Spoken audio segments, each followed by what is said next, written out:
Musí dítě umět vyslovit správně všechny hlásky, když nastupuje do první třídy? Optimální je, když to dítě opravdu všechno umí. A my si rozebereme, proč je to vhodné. Takže víc důvodů? Ano. Zde jsou hlavní důvody, proč je nutné řečové vady řešit včas. V první řadě správná výslovnost ovlivní to, jak se dítě naučí číst a psát, s tím souvisí také větší riziko vzniku specifických poruch učení. Dále zde hraje roli školní úspěšnost a psychosociální dopady.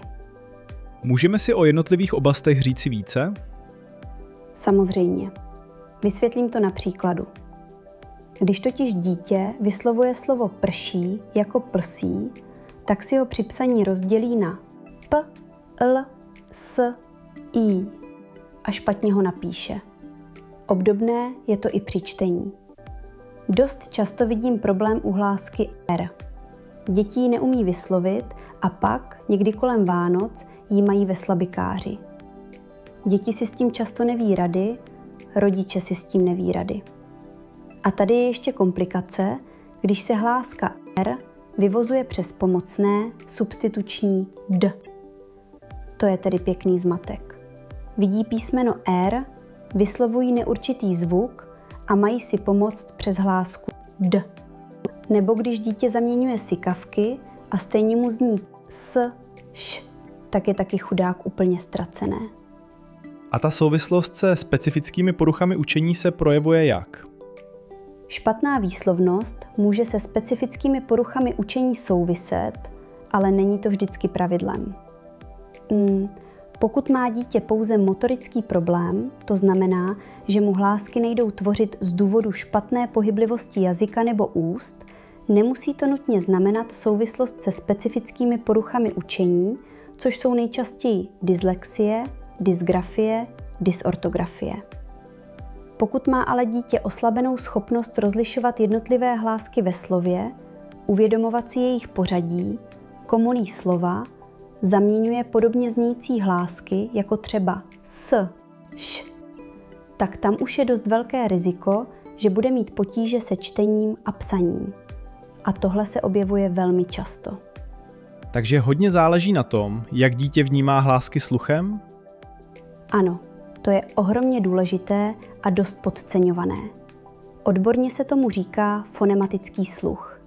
A když je oslabený, projeví se to i v těch poruchách učení. A to je téma, kterému bych se ráda věnovala v příštím podcastu. Dobrá myšlenka.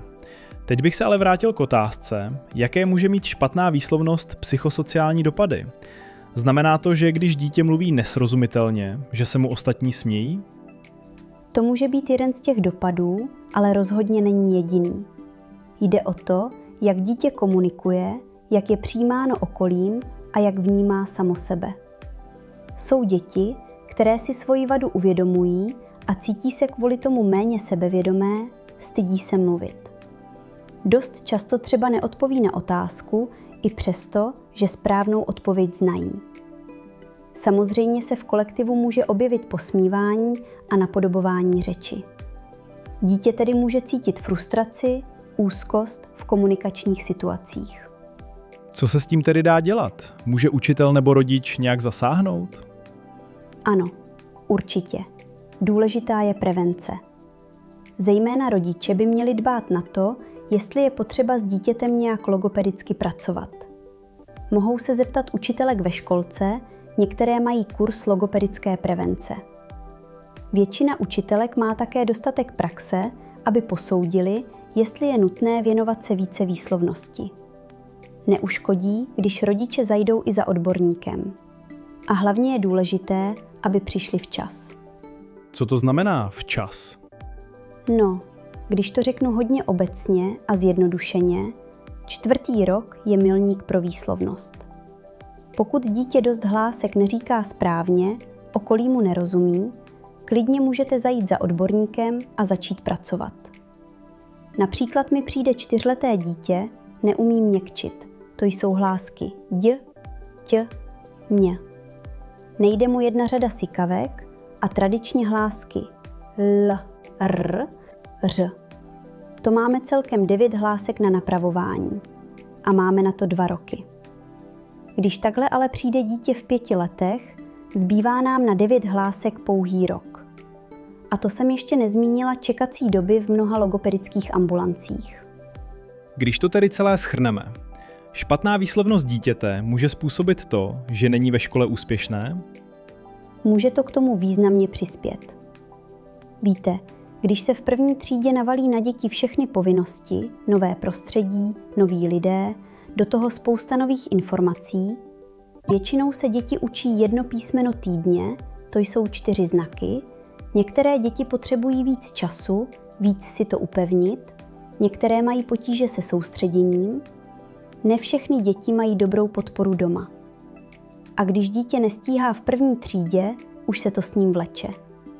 V druhé třídě přijdou měkké a tvrdé slabiky, ve třetí výjmenovaná slova a tak dále. Když dítěti ujede vlak, už ho nedohoní až do 9. třídy. A opravdu chceme pro své děti, aby se 9 let trápili? Myslím, že to nechce nikdo. Proto je nejlepší, když už je výslovnost v pořádku před vstupem do školy. Přesně tak. Logopedická prevence a náprava by proto měly být ukončeny ideálně do věku 6 až 7 let.